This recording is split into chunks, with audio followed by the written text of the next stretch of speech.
കാർത്തിക് ഓഫീസിലേക്ക് പോയതിന് ശേഷം ഗൗരി മനസ്സിൽ വലിയൊരു ആനന്ദത്തോടെ വീടിൻ്റെ വാതിൽ തുറന്നകത്തേക്ക് കയറി. ആ നേരം ശാരദാമ്മ ഹാളിൽ ഇരിപ്പുണ്ടായിരുന്നു. ശാരദാമ്മയെ കണ്ടതും ഗൗരി ഓടിച്ചെന്ന് അവരെ കെട്ടിപ്പിടിച്ചു. അത്രയും സ്നേഹത്തോടെയും ആവേശത്തോടെയും ഗൗരി തന്നെ കെട്ടിപ്പിടിച്ചപ്പോൾ ശാരദാമ്മ അമ്പരന്നു പോയി. ഗൗരി ശാരദാമ്മയുടെ കവിളിൽ ഒരു ഉമ്മ കൊടുത്തു. അവളുടെ കണ്ണുകൾ അപ്പോൾ പറഞ്ഞറിയിക്കാൻ പറ്റാത്ത അത്രയും തിളങ്ങുന്നുണ്ടായിരുന്നു. എന്താ മോളെ, എന്താ വിശേഷം? നിന്നെ ഇത്രയും സന്തോഷത്തോടെ കാണുമ്പോൾ എനിക്കെന്തോ വലിയ കാര്യം നടന്നുവെന്ന് തോന്നുന്നുണ്ടല്ലോ. ശാരദാമ്മ വാത്സല്യത്തോടെ അവളുടെ മുഖം തലോടിക്കൊണ്ട് ചോദിച്ചു. അത് കേട്ടതും ഗൗരിയുടെ തൊണ്ട ഒന്നിടറി. അമ്മേ, ഞാൻ വിചാരിച്ചതേയില്ല ഇങ്ങനെയൊന്നും നടക്കുമെന്ന്. അച്ഛൻ പോയ ശേഷം എൻ്റെ സ്വപ്നങ്ങളെല്ലാം ഒരിടത്ത് തളച്ചിടപ്പെട്ടതാണെന്ന് ഞാൻ കരുതിയതാണ്. പക്ഷേ പക്ഷേ ഇന്നത് തുറന്നു കിട്ടി. ശാരദാമ്മ ആകാംക്ഷയോടെ അവളുടെ മുഖത്തേക്ക് നോക്കി. ഗൗരി തുടർന്നു. കാർത്തികേട്ടൻ, അദ്ദേഹം എന്നെ കോളേജിൽ കൊണ്ടുപോയി അഡ്മിഷൻ ശരിയാക്കി തന്നു അമ്മേ. ജീവിതത്തിൽ ഒരിക്കലും നടക്കില്ല എന്ന് വിചാരിച്ച ഒരു കാര്യമാണ് അദ്ദേഹം സാധിച്ചു തന്നത്. ശാരദാമ്മയുടെ കണ്ണുകളും നിറഞ്ഞു. ഗൗരിയെ തോളോട് ചേർത്ത് പിടിച്ചുകൊണ്ട് അവർ പറഞ്ഞു, ദൈവത്തിന് നന്ദി മോളെ. നീ വിഷമിച്ചിരിക്കുമ്പോൾ നിനക്ക് വേണ്ടി ഇതൊക്കെ ചെയ്യാൻ ഒരാളുണ്ടല്ലോ എന്നത് വലിയൊരു ഭാഗ്യം തന്നെയാണ്. നീ ഇത്രയും നാൾ അനുഭവിച്ച വേദനയ്ക്കുള്ള ഒരു മറുപടിയാണ് ഈ സന്തോഷം. അമ്മേ, എനിക്കിപ്പോഴും ഇതൊരു സ്വപ്നം പോലെ തോന്നുന്നു. ഒരിക്കലുമില്ല മോളെ, ഇതൊരു സ്വപ്നമല്ല. നീ അർഹിക്കുന്നത് തന്നെയാണ് നിന്നെ തേടി വരുന്നത്. കാർത്തിക് ഇങ്ങനെ ചെയ്യുമെന്ന് എനിക്കറിയാമായിരുന്നു. അവൻ പുറമെ കാണുന്നത് പോലെ ദേഷ്യക്കാരനല്ല, മറിച്ച് മനസ്സിൽ ഒരുപാട് സ്നേഹം ഒളിപ്പിച്ചു വെച്ചവനാണ്. നിങ്ങളുടെ കല്യാണം കഴിഞ്ഞ ശേഷം അവൻ്റെ സ്വഭാവത്തിൽ വലിയൊരു മാറ്റമുണ്ട് മോളെ. സത്യം പറഞ്ഞാൽ എൻ്റെ മോൻ പണ്ട് ഭയങ്കര ദേഷ്യക്കാരനായിരുന്നു. പക്ഷേ സ്നേഹിച്ചാൽ തനിക്ക് പ്രിയപ്പെട്ടവർക്കായി ജീവൻ പോലും കൊടുക്കാൻ മടിക്കാത്ത ഒരാളാണ് അവൻ. പക്ഷേ അവൻ്റെ ജീവിതത്തിൽ ഉണ്ടായ ഒരു ദുരന്തം, ആ സമയത്ത് കൂടെ നിൽക്കേണ്ടവൾ പോലും അവനെ ഉപേക്ഷിച്ചു പോയതോടെ ശാരദാമ്മ പെട്ടെന്ന് വാക്ക് നിർത്തി.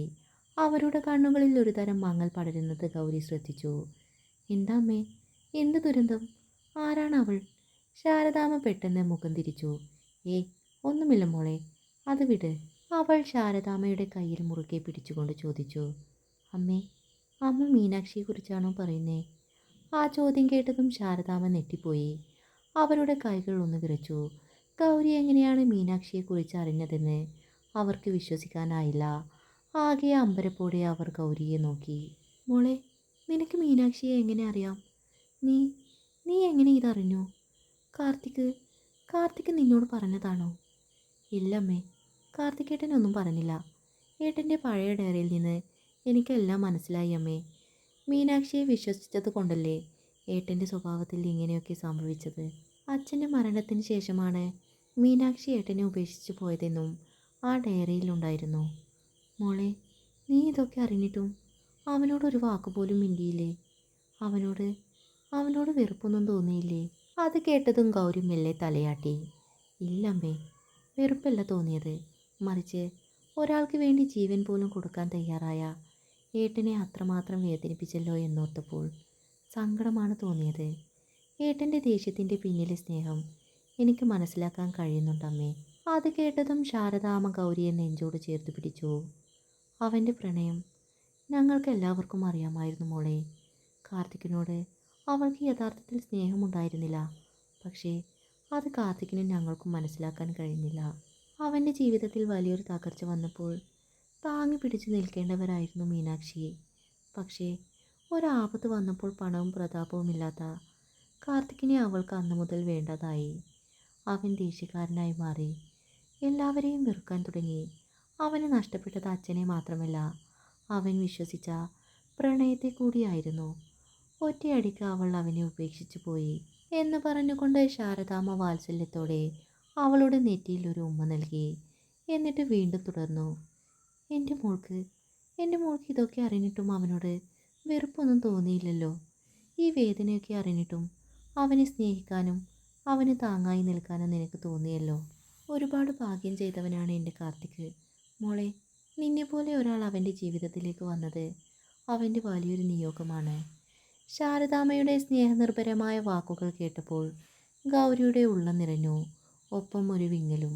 ശാരദാമ്മയുടെ വാക്കുകൾ കേട്ടതും അവൾ മനസ്സിൽ വിചാരിച്ചു, ദൈവമേ, ഈ അമ്മ അറിയുന്നില്ലല്ലോ ഇതെല്ലാം വെറും ഒരു കരാർ വിവാഹം മാത്രമാണെന്ന്. ഇവരുടെ ഈ സ്നേഹത്തിന് മുന്നിൽ പിടിച്ചു നിൽക്കാൻ എനിക്ക് ധൈര്യം തരണേ. അപ്പോഴാണ് ശാരദാമ്മയ്ക്കുള്ള ജ്യൂസുമായി കല്യാണിയമ്മ അങ്ങോട്ട് വരുന്നത്. ഗൗരിയും ശാരദാമ്മയും തമ്മിലുള്ള ആ ആത്മബന്ധം കണ്ട് കല്യാണിയമ്മയുടെ മുഖത്ത് ഒരു പുഞ്ചിരി വിടർന്നു. എന്താ ഇന്നിപ്പോൾ അമ്മയും മോളും നല്ല സന്തോഷത്തിലാണല്ലോ, എന്താണ് വിശേഷം? കല്യാണിയമ്മ ചിരിച്ചുകൊണ്ട് ചോദിച്ചു.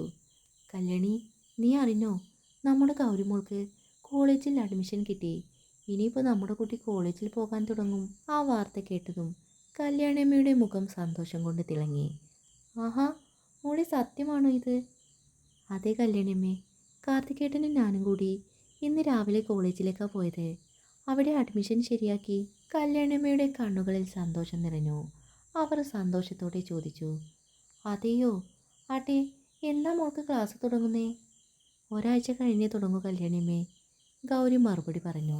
അപ്പോൾ ശാരദാമ്മേ, നമ്മുടെ ഗൗരിക്കുഞ്ഞിനെ ഇനി പകൽ സമയത്ത് ഇവിടെ കാണാൻ കിട്ടില്ലല്ലേ? ആകെ ഒരു ശൂന്യത പോലെ തോന്നും ഈ വീടിന്. അത് കേട്ടതും ശാരദാമ്മ ചിരിച്ചുകൊണ്ട് ഗൗരിയെ ചേർത്ത് പിടിച്ചു. അതൊന്നും സാരമില്ല കല്യാണി, എൻ്റെ മോളുടെ ഭാവിക്ക് വേണ്ടിയല്ലേ അവൾ പോകുന്നത്. അത് കാണുമ്പോൾ എനിക്ക് കിട്ടുന്ന സന്തോഷം ചെറുതൊന്നുമല്ല. എന്തായാലും ഒരുപാട് സന്തോഷമായി മോളെ. നീ പോയി പഠിച്ച് വലിയ നിലയിലെത്തണം. നീ കൂടെയില്ലാത്ത സമയത്ത് ഞങ്ങൾക്ക് കുറച്ച് വിഷമം തോന്നുമെങ്കിലും നിന്റെ വിജയമാണ് ഞങ്ങളുടെ ഏറ്റവും വലിയ സന്തോഷം. നീ നന്നായി പഠിക്കണം കേട്ടോ എൻ്റെ കുട്ടി. കല്യാണിയമ്മയും കൂടെ ചേർന്നു.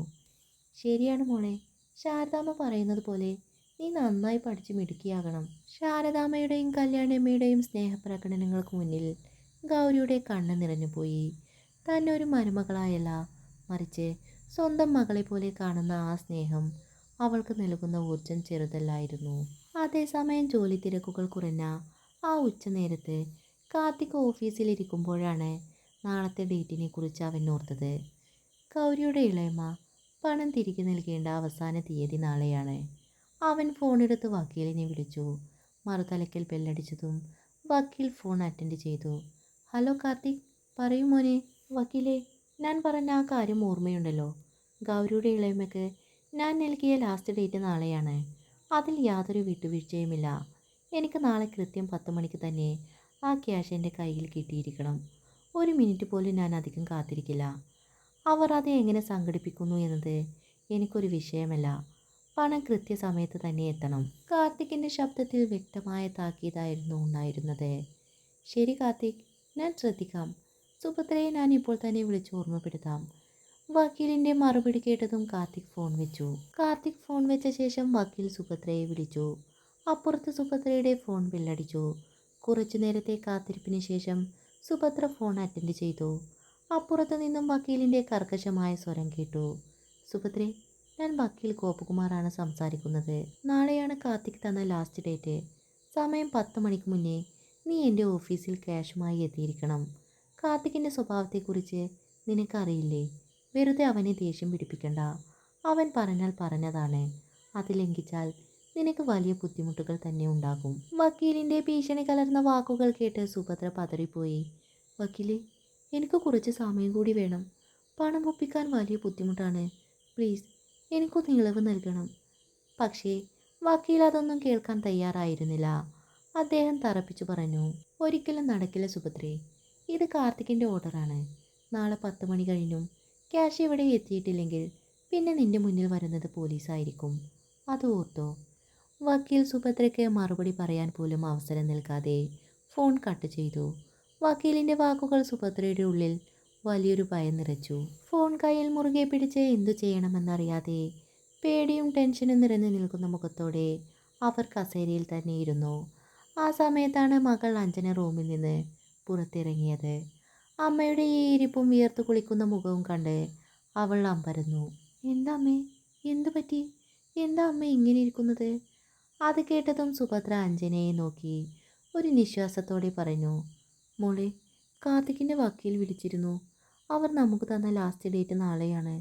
നാളെ 10 മണിക്ക് മുന്നേ പൈസ അവരുടെ ഓഫീസിൽ എത്തിച്ചിരിക്കണമെന്നാണ് പറയുന്നത്. ഞാൻ കുറച്ചുകൂടി ഇളവ് ചോദിച്ചു നോക്കി.